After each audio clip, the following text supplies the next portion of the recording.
Hello everyone, Vlad again, and as I have promised you, well, a couple of hours ago, in the second Marvel's Avengers video guide for today, we will talk about infinite patterns. So here we are, and for those of you who follow my channel, let me tell you that we are going to use the same Marvel's Avengers glitch we have used until now, but there is a small tweak. So if you guys watch my previous videos, you can skip the first part because you already know what to do. But we also have to assume that maybe we have new friends who watch this video, and because of that, I'll go really quick over the latest Marvel's Avengers exploit we have used.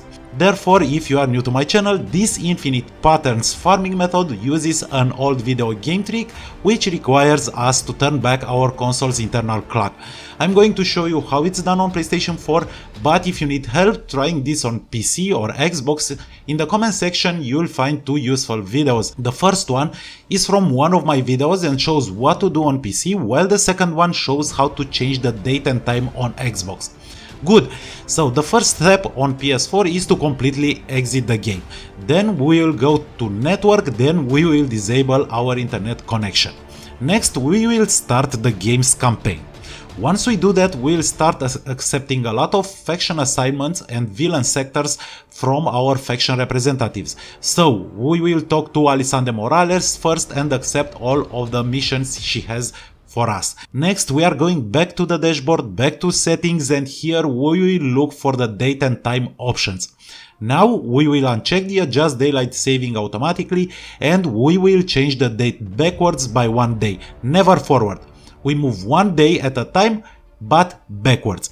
Good then, so now we are going to head back to Alison Morales and we will accept all new missions and assignments, then go back to the dashboard, back to the date and time and change the date to the previous day. Now obviously we will do the same with Garza at Anthill, as I have explained in my previous video. So why are we doing this? Because our initial goal is to farm Polychoron by completing the daily assignments and the villain sectors at the same time. However, we will not discuss the Polychoron again because I already have an in-depth guide on how to farm it.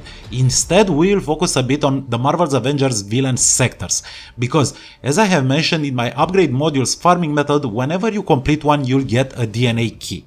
So the next step is to get as many DNA keys, and let me tell you that with a decent build you can complete any villain sector in about 7 minutes, because you will be playing these on easy difficulty since there is no point to struggle when farming DNA keys. You won't get more DNA keys. The rule here is 1 per villain sector completed. Good, so now that we got a lot of DNA keys, we will be going back to the Elite Tundra Vault and we will play it on brutal difficulty. Why?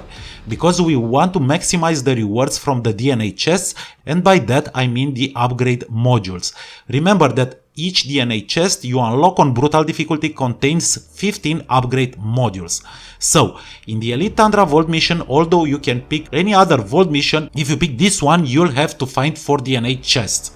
The first one is behind the large gate in front of the starting point on a platform on the left side. The second one is farther northwest inside a small building which is very well protected and requires you to solve a small puzzle. Here you will also find a gold chest. The next one is northeast on top of a tower very close to a big antenna. It can be on the last floor or below.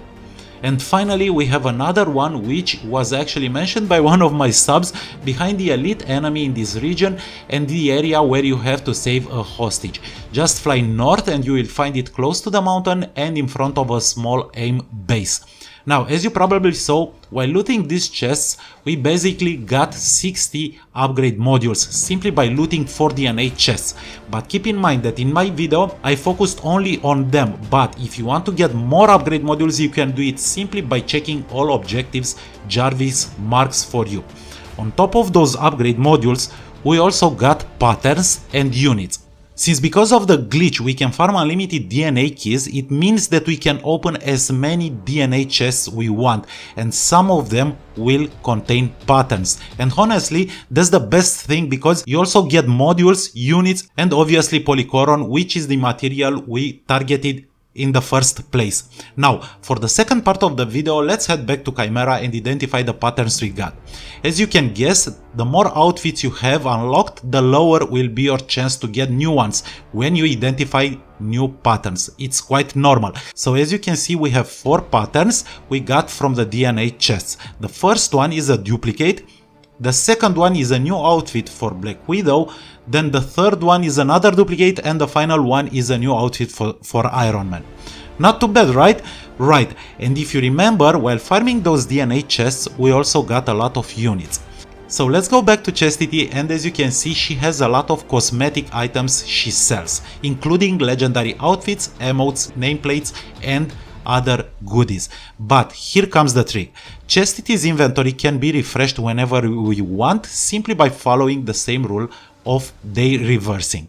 So without closing the game, we go back to the dashboard, then back to settings, and then to date and time. Here we reverse the time by 1 day, and when we return to Chastity, we can see that she sells new items we can buy with the units we have farmed while farming Polychoron, DNA keys, modules, and patterns. And now you can buy any outfit you are missing, and if you cannot see it, all you have to do is to change the date.